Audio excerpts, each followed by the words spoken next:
Assalamualaikum warahmatullahi wabarakatuh.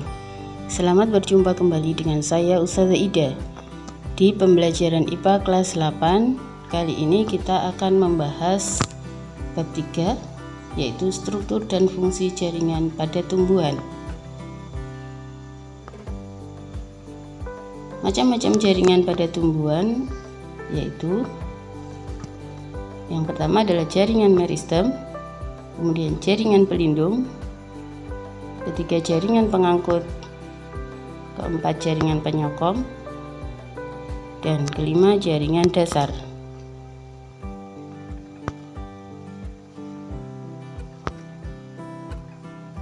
Jaringan meristem. Jaringan meristem adalah jaringan muda yang selnya selalu membelah diri secara mitosis, menyebabkan sel-sel tumbuhan semakin bertambah dan menyebabkan tumbuhan mengalami pertambahan tinggi dan volume. Berdasarkan asal bentuknya, jaringan meristem dapat dikelompokkan menjadi dua macam, yaitu meristem primer dan meristem sekunder. Meristem primer pada umumnya terdapat pada ujung batang dan ujung akar. Oleh karena itu, meristem primer menyebabkan pertumbuhan primer pada tumbuhan, yaitu pertumbuhan vertikal atau perpanjangan akar dan batang.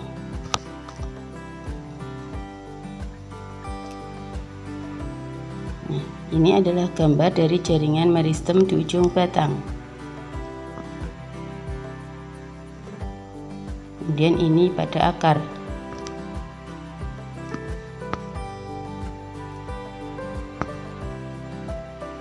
Selanjutnya, yang kedua adalah meristem sekunder, di mana berasal dari sel-sel dewasa yang berubah sifatnya menjadi meristematik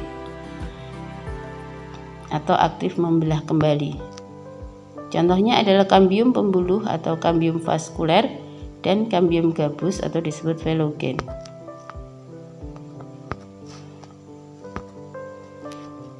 Selanjutnya, kambium vaskuler ini merupakan lapisan sel-sel yang aktif membelah yang terletak di antara pembuluh angkut xilem dan floem.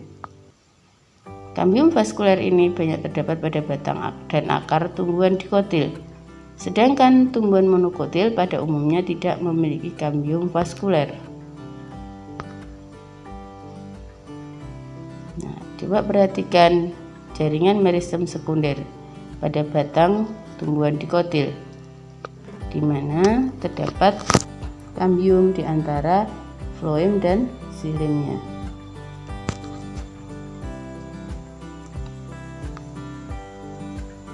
Selanjutnya adalah jaringan dewasa atau disebut juga jaringan permanen, yang merupakan jaringan bersifat non-meristematik atau tidak aktif membelah.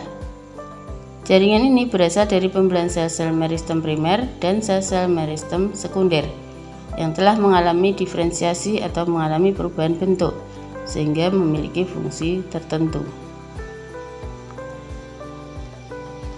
Berdasarkan fungsinya, jaringan dewasa dibedakan menjadi 4, yaitu jaringan pelindung, jaringan dasar, jaringan penyokong, dan jaringan pengangkut.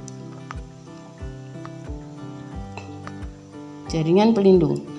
Contoh jaringan pelindung adalah jaringan epidermis yang berfungsi yaitu melindungi permukaan tumbuhan, kemudian mengurangi penguapan yaitu dengan membentuk lapisan lilin, kemudian dapat berkembang atau mengalami modifikasi yaitu menjadi alat pelindung tambahan, misalnya stomata atau mulut daun, kemudian sisik, trikoma atau rambut-rambut, dan duri atau spina.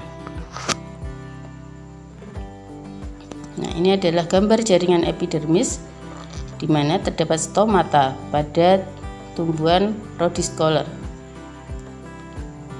Kemudian yang B, gambar yang B adalah sisik pada durian yang merupakan modifikasi dari epidermis durian.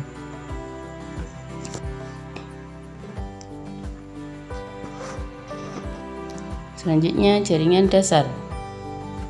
Contoh dari jaringan dasar adalah jaringan parenkim atau jaringan pengisi, di mana terdapat pada semua bagian tumbuhan dan terletak di antara jaringan.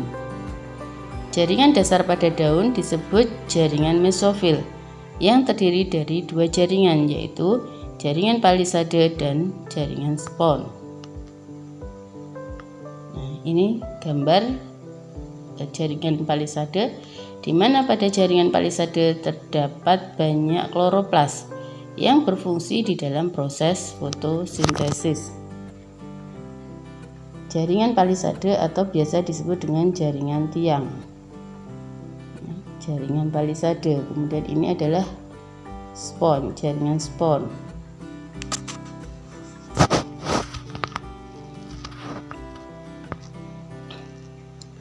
Selanjutnya adalah jaringan penyokong.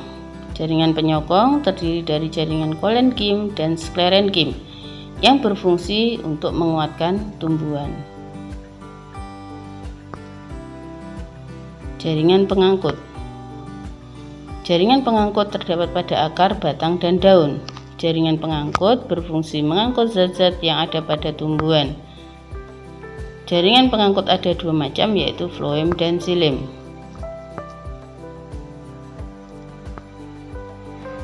Floem berfungsi untuk mengangkut hasil fotosintesis dari daun ke seluruh tubuh tumbuhan. Sedangkan xilem berfungsi mengangkut air dan mineral dari akar ke daun.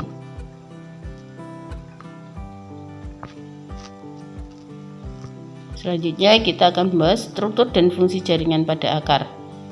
Struktur jaringan pada akar adalah, yang pertama adalah apikal meristem, yaitu di mana terdapat bagian pemanjangan dan bagian diferensiasi.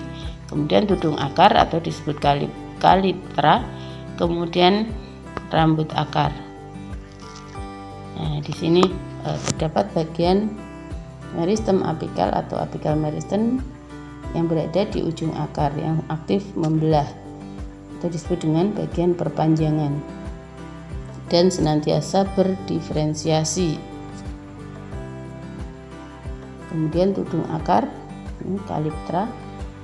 Kemudian ini adalah rambut-rambut akar, di mana dia akan berfungsi untuk memperluas bidang penyerapan oleh akar. Akar tumbuhan tersusun dari jaringan epidermis atau kulit luar, kemudian kortek atau kulit pertama, endodermis atau kulit dalam, dan stele atau silinder pusat. Nah, ini adalah penampang melintang dari akar. Yang A adalah gambar penampang melintang dari akar tumbuhan dikotil. Kemudian yang B adalah penampang melintang dari akar tumbuhan monokotil. Coba bedakan, di mana di sini terdapat perbedaan antara tumbuhan dikotil dan monokotil. Jaringan pengangkutnya pada tumbuhan dikotil membentuk seperti roda yang bentuknya selang-seling antara floem dan xilem. Ini adalah xilem, kemudian yang hijau ini adalah floem. Bentuknya radial, ya, radial.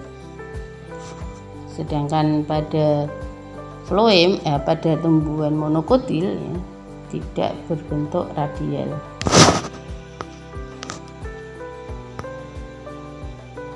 Selanjutnya struktur dan fungsi jaringan pada batang.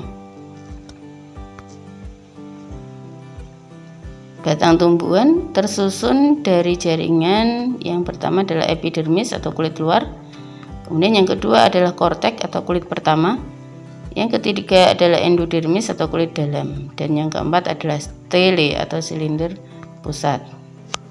Nah, inilah gambar penampang melintang dari batang. Yang A adalah batang dikotil, yang B adalah batang monokotil, di mana kita bisa melihat perbedaannya.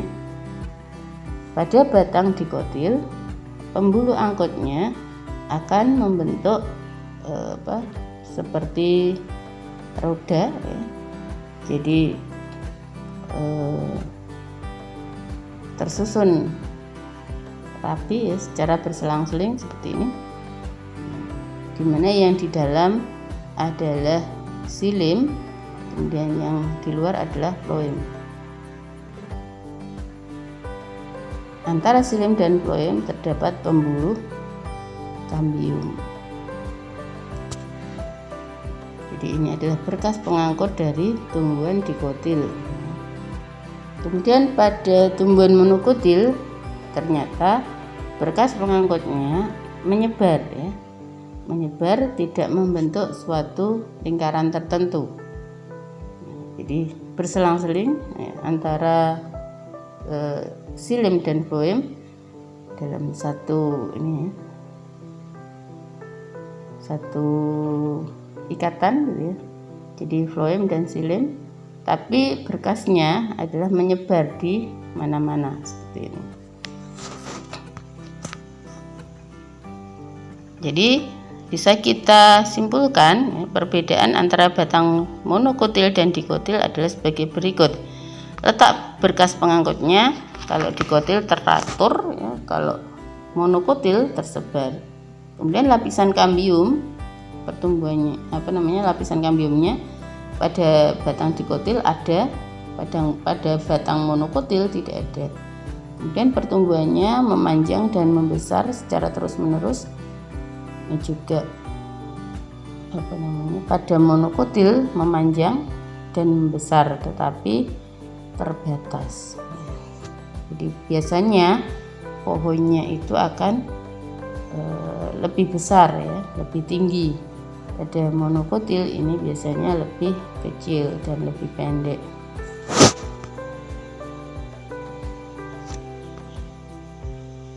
Selanjutnya, struktur dan fungsi jaringan pada daun.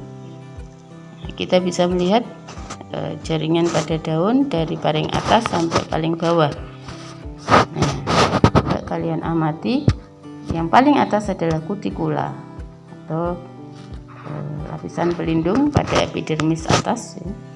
Ini lapisan epidermis atas, kemudian terdapat kutikula, ada rambut atau terdapat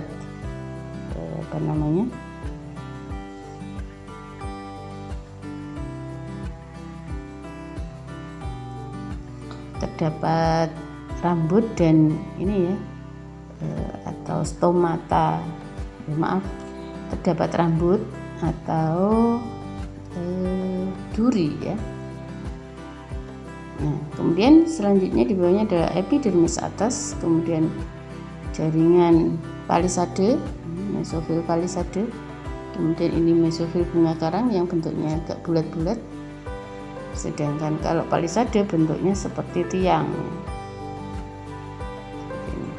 Kemudian pada mesofil palisade dan bunga karang di sini diwarna hijau dan terdapat bintik-bintik hijau, yaitu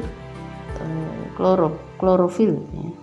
Sehingga di sini terdapat proses fotosintesis. Nah, kemudian yang ini lingkarannya adalah berkas pengangkut, yaitu xilem dan floem. Selanjutnya yang paling bawah adalah epidermis bawah, di mana terdapat stomata.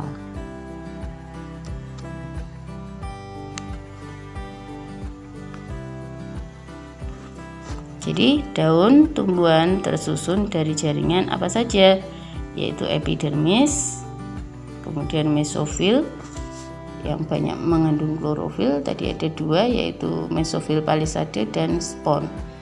Kemudian berkas pengangkut, ya, yang terdiri dari xilem dan floem.